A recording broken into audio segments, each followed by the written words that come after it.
From Upper Michigan Source, this is your Sports on Demand for Tuesday. I'm Mike Ludlum. Marquette County volleyball supremacy was on the line last night. The Gwinn Model Towners visiting Marquette to take on the Redettes. Third set, Gwinn is up 2 and looking pretty good right there as Hannah Noel gets a little help from the net. Gwinn has a 5-4 lead. Next, Heidi Eden serves an ace, knots the score at 7. And there's your proof. Next for Marquette, Lauren Wilkinson. Chloe Hale sets Ellie Hicks for the kill off the block, and Marquette now has an 8-7 advantage. But Gwinn would respond. Eden, Brenna Bruce, Tiara Taylor. Not a facial, but she gets credit for a knockdown to tie the score at 8. Marquette will get going once again as the pass goes to Hale. And that one is down by Tiara Taylor on the roof. Peyton Sides gets a point here for Marquette on this sequence, and Marquette had a 21-13 lead, but Gwinn roared back to win the third set and the match 3-0. Meanwhile, in Negaunee, Manistee visiting the Miners in a Mid-Peninsula Conference match. Negaunee took the first set, trailing in the second. Chloe Norman puts that one home. Manistee, though, had a 7-2 lead. Couple points later, Emeralds are leading 8-3. They will keep the ball in play, but Negaunee is not going to be able to do much with this one.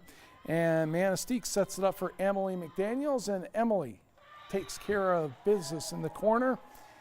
Point Manistee.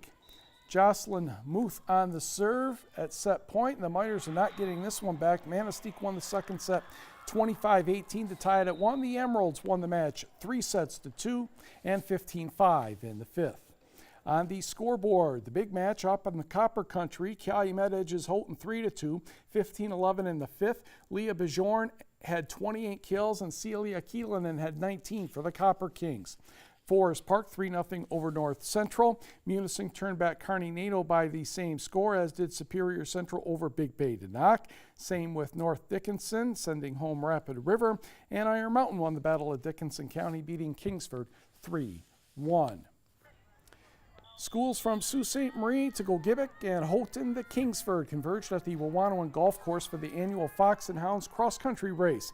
Concept is reasonably simple. The 7th runners start first.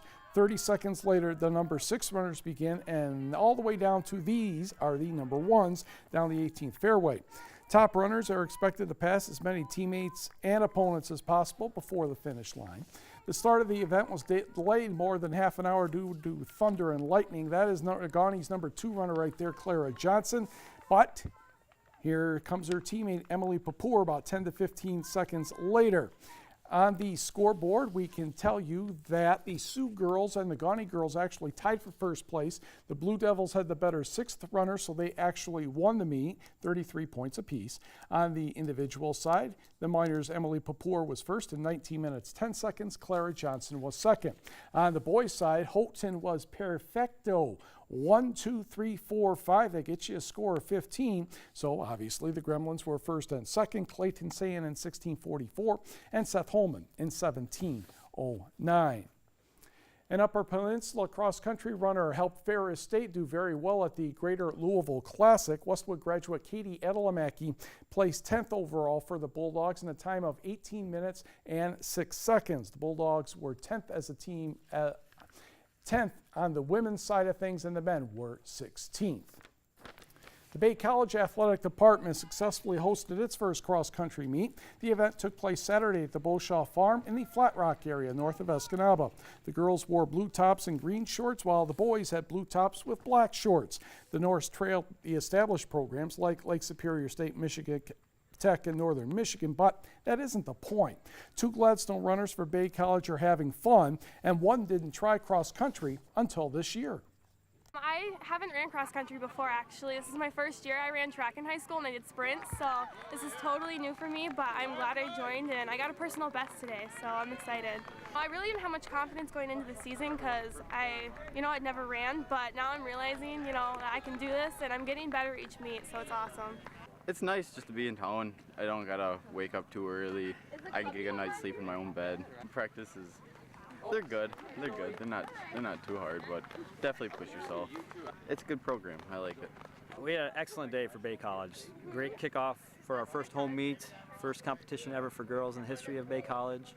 First time the boys been competing since the 70s. Just an outstanding day. They got a kick out of being able to see where they stacked up against Northern Michigan and Michigan Tech and LSSU.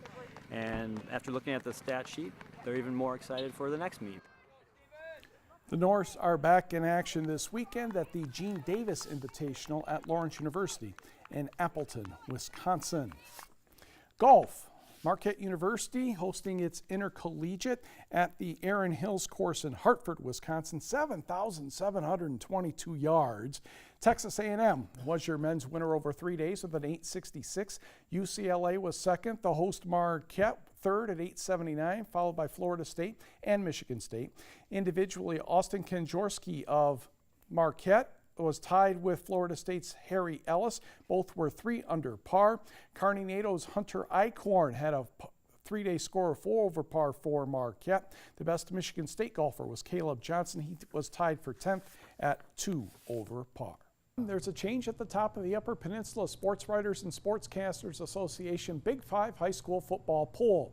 Escanaba is your new number 1 after Menominee lost last week to Escanaba. The Eskimos host number 4 Gladstone on Friday. Kingsford is second and will be taking on Iron Mountain in the showdown of the week on Friday. Menominee is third and Hancock stays 5th this week. No honorable mentions. In the Little 5, number 1 Norway will entertain number 5 Newberry on Friday. Westwood is second and is scheduled to face Ishpeming on Friday. West Iron County is third and Lance is fourth. Lakeland and Hubble and Munising also getting votes. And in the 8-man poll, number 1 Stevenson travels to number 2 Rapid River on Friday. Pickford and Cedarville also are still undefeated. Forest Park is 5th with North Central and Ontonagon also getting recognition.